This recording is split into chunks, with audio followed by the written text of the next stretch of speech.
کافروں نے مسلمانوں کو گمراہ کرنے کے لیے ایک چیز جو استعمال کی ہے عورت.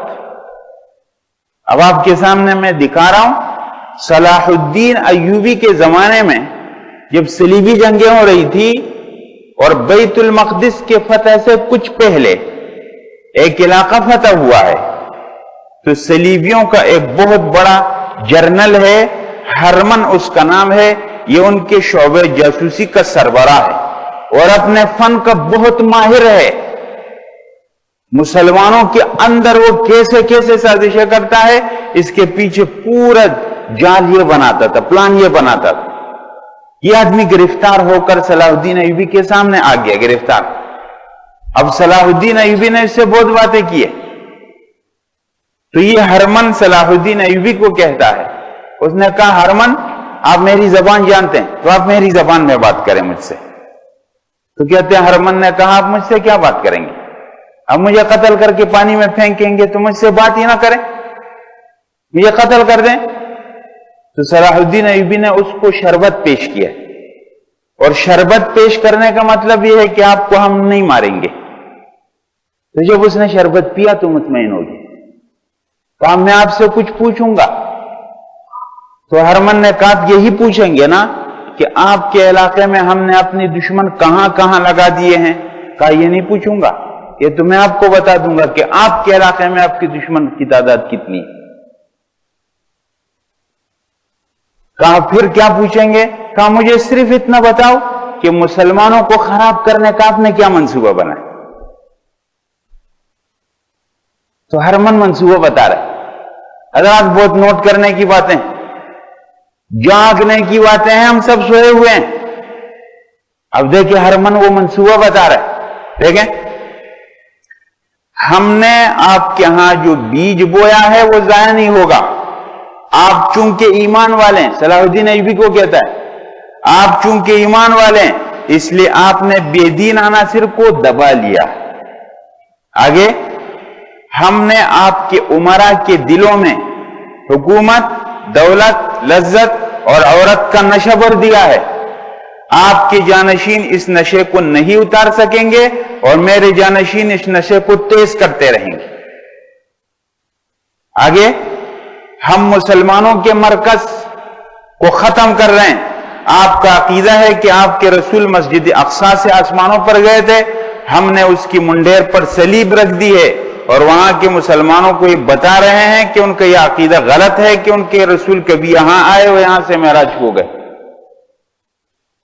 اور ہم آپ کی قوم کو ریاستوں ملکوں میں تقسیم کر کے انہیں ایک دوسرے کا دشمن بنا دیں گے اور فلسطین کا نام و نشان نہیں رہے گا. اور یہودیوں نے آپ کی قوم کے لڑکوں لڑکیوں میں لذت کا بیج بونا شروع کر دیا ہے. ان میں اب کوئی نور الدین زنگی اور صلاح الدین ایوبی پیدا نہیں ہوگا. یہ کہہ رہا ہے منصوبہ، ہم آپ کے لڑکوں لڑکیوں کو ایسا خراب کریں گے کہ اب ان میں کوئی صلاح الدین ایوبی ہمارے مقابلے میں نہیں آئے گا، وہ ہمارے لوگ ہوں گے.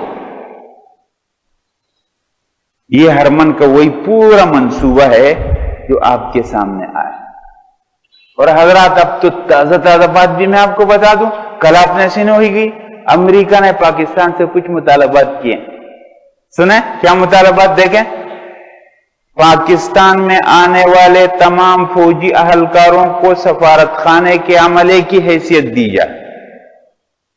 امریکہ پاکستان کہتا ہے ان اہلکاروں کو کسی ویزے کی بغیر صرف قومی شناخت پر پاکستان کے ہمسائے ممالک میں آمد و رفت کی اجازت دی جائے.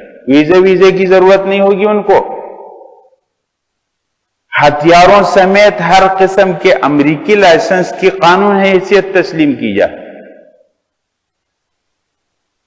باوردی امریکی اہلکاروں کو ہتھیار اٹھا کر پاکستان کے کسی بھی حصے میں جانے کی اجازت دی جائے. امریکی اہلکاروں کو پاکستانی قوانین سے مستثنی قرار دیا جائے. امریکہ کے فوجی کنٹریکٹرز کو ہر قسم کے ٹیکس سے مستثنی قرار دیا جائے. تمام اشیاء کی بغیر چیکنگ آزادانہ درآمد و برآمد کی اجازت دی جائے. کیا آیا کیا گیا، اس کی کوئی چیکنگ نہیں ہونی چاہیے. ہم اس ملک میں کیا لائے کیا لے گئے، اس کی کوئی چیکنگ کسی کو حق نہیں ہوگا۔ حضرات آپ سمجھ رہے ہیں نا باتوں کے پیچھے کیا ہے؟ اور گاڑیوں کی آزادانہ نقل و حمل اور بری بحری جہازوں کو پارکنگ فیس کے بغیر کھڑے ہونے کی اجازت دی جائے۔ تجارہ قلاش ہو گیا ہے، کہتے فیس جہاں ہم روکیں گے فیس نہیں ہوگی۔ امریکہ کو مواصلاتی نظام اور ہر قسم کے ضروری ریڈیو نظام کے مفت استعمال کی اجازت دی جائے۔ ہرمن کیا کہہ رہا تھا؟ میرے جانشین اپنا کام کرتے رہیں گے۔ وہی صلیبی پورا منصوبہ بندی تسلسل سے چل رہا ہے اور مسلمان لوگ بالکل آرام سے سوئے ہوئے۔